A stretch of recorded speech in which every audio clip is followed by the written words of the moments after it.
Hello students, very good morning. So I hope you are doing very good. So I'm here today to discuss with you regarding the question paper from the botany subject. Right children? So let us start with the question. So 91. So now in the 91 question, they're asking you about bacteria are kept under following kingdoms by Linnaeus and Whitaker. So children, if you try to understand, so what they are asking in the question number 91. So children, just see children. So question number 91. They're asking you about the bacteria. So this bacteria was placed. Where it was placed? So when you're talking about Linnaeus with respect to Whitaker. Children, you know very well the two kingdom classification system which was given by Linnaeus. So he classified all the organisms into two categories. One is plants, the another one is animals. So so based upon the morphology. So according to the Linnaeus, so now where the bacteria was placed. So now just see here, he placed the bacteria under the plants. Along with this, he just placed fungi. So he just placed all the pteridophytes, gymnosperms, angiosperms, thallophytes. So pteridophyte, so gymnosperms and angiosperms under the plant category. So and animals, he has placed the protozoa and he has placed the invertebrates and vertebrates. So my question here is, you know very well about the drawbacks of the two kingdom classification where he failed to distinguish the difference between the prokaryote and eukaryotes. So heterotrophic nutrition and autotrophic nutrition, right? So later on, after three kingdom classification which was given by Haeckel, four kingdom classification which was given by a person called Copeland, and five kingdom classification which was given by a person called R.H. Whitaker. So while you're talking about the R.H. Whitaker, Whitaker is the one who gave five kingdom classification system on the basis of cell structure, body organization, so reproduction and evolution. Along with this, you can add a nutrition. So right children, so now in this category, so the bacteria was placed under the kingdom Monera. So he has given five kingdoms. So that is kingdom Monera, kingdom Protista, kingdom Fungi, kingdom Plantae and kingdom Animalia. Right children? So this is how the bacteria was placed according to the Linnaeus under the plants, and bacteria was placed under the kingdom Monera according to the Whitaker. This is very, very important thing. Please try to understand. Right children? So now just looking into the 92 question. Select the odd one with respect to the main criteria for the five kingdom system of classification. This is helping you a lot.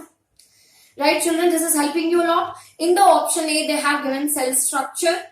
So just see, the question number 92 is also depending on this R.H. Whitaker classification children. Just see, I have given you the mnemonic called season bore. Season bore. Right? So this is cell structure, this is nutrition, this is body organization, this is reproduction and the evolution. This is the one where this is the classification given by the R.H. Whitaker, where he included the evolutionary relationship. So two kingdom, no evolutionary relationship. Three kingdom, no. Four kingdom, no. So R.H. Whitaker classification system is the only system which included the evolutionary relationship in order to classify the organism. You know very well evolutionary relationship is nothing but phylogenetic relationship. On what basis? On the basis of cell structure, whether it is prokaryote or eukaryote. On the basis of nutrition, autotroph or heterotroph, body organism, prokaryotes or eukaryotes, reproduction, asexual or sexual, evolutionary relationship. So here the odd one out you have to pick with respect to this. Right? And what is the column they have given? Cell structure is there, body of nutrition is there, phylogenetic relationship is there. So it is not based upon the nuclear membrane composition. nuclear membrane composition is the odd one out with respect to the RH Whittaker. So I hope you understood this question. So coming into the 93, what is the true for cyanobacteria? So you know very well, children. So under the kingdom bacteria, kingdom Monera, so what you will be discussing? You might be discussing about the Archaebacteria. You might be discussing about the Eubacteria. So right, Archaebacteria, you know very well, there is presence of methanogens, halophiles, thermostophiles. They are very primitive, ancient. They can survive in the extremely harsh conditions. And Eubacteria, so you will be discussing in your NCERT regarding two examples. One is cyanobacteria, another one is blue-green, so another one is mycoplasma. So mycoplasma. Here they are asking you the question regarding the cyanobacteria. Children, try to understand. Cyanobacteria, which is also called as blue-green algae, because it is blue in color because of the pigment called phycocyanin pigment, right? So when you're talking about the kingdom Monera, try to understand, children. Kingdom Monera includes all the bacteria. Bacteria's sole members comes under the kingdom Monera. All are prokaryotes. You know what? The cell structure, though it is simple, it is behaving complex. So right. So due to its diverse in nature, so it is having the complex behavior. They're asking you about the bacteria which comes under Eubacteria, that is cyanobacteria. You know what? The cyanobacteria, which is also called as blue-green algae, is the only one bacteria that have ability to perform oxygenic photosynthesis. You know what are the bacteria that comes under the kingdom Monera? So there are autotrophs, there are heterotrophs also there. So if something is like photoautotropic in nature, they are the one which is going to perform anoxygenic photosynthesis. But here the cyanobacteria is the one which performs oxygenic photosynthesis. Among that, if you take one example, filamentous multicellular blue-green algae. So if you talk, this is a filamentous cyanobacteria. So right, so all these cells, so they have ability to perform oxygenic photosynthesis because it is having two photosystems, just like higher plants. But one of the cell which is larger in size, which is impermeable to oxygen, where you will call it as heterosis. You will be calling it as heterosis. This heterosis has no phycobilin pigments.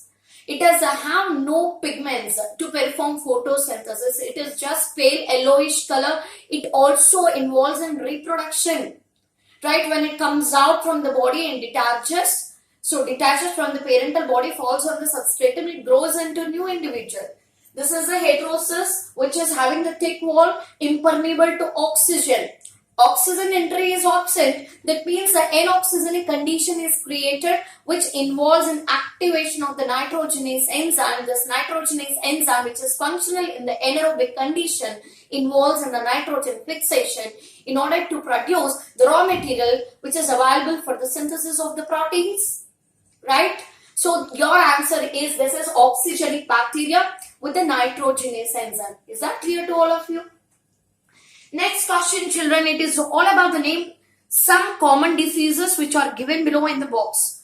So here in the box, so they have given you the diseases list which are caused by the bacteria and virus. You need to pick the one which is caused by the bacteria. Shall I say cholera? Cholera is caused by the Vibrio cholera. And tobacco mosaic. So right, this tobacco mosaic is due to the virus. So which infects the plants having the RNA's genetic material. And then typhoid, you know very well, Salmonella typhimuriae. So you just know very well it is a bacterial disease. Tetanus, Clostridium tetanus. So it is also a bacterial disease. Influenza is caused by influenza virus. And citrus canker is a bacterial disease. So cholera, typhoid, tetanus and citrus canker, these are the diseases which are caused by the bacteria. And the bacteria diseases, once again repeated, cholera, so right, which is caused by the Vibrio cholera. Clostridium tetanus causes tetanus, so right, and stiffness of all the bones, skeletal system, right. So and next one is what? Typhoid, citrus canker. These are the options so given for the bacterial diseases, right children. Next one is, which of the following compounds provide sticky characters to the bacterial cell? You know very well.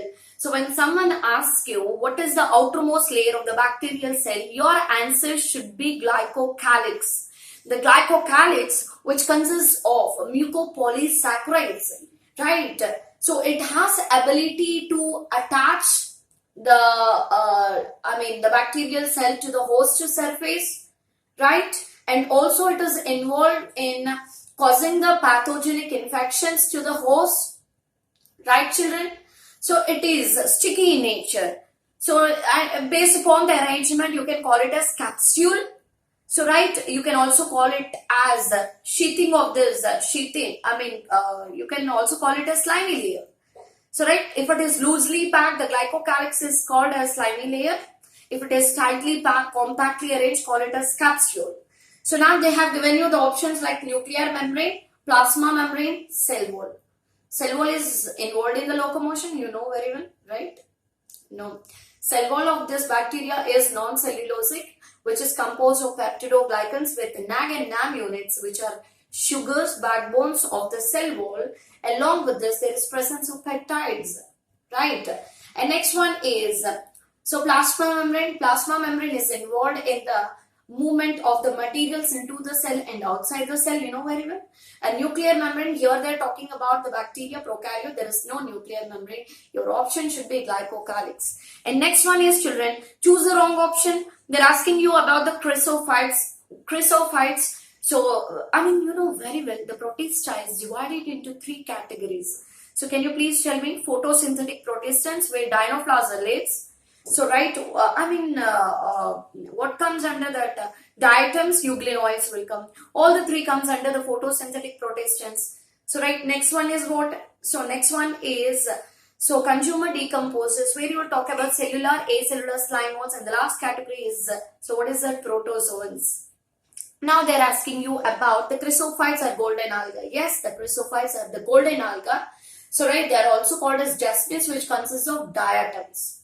So right, and next one is dinoflagellate. Yes, dinoflagellate is having the stiff cellulosic plates, which is also consists of pectin. They are also called as armored protistans. Armored protistans. So right here also the options are correct. And euglenoid, this is the one which has no cell wall, but instead there is presence of proteinaceous pellicle is there, right, which helps in metabolic movement, right? And this is also correct option. And the last one is slime moles.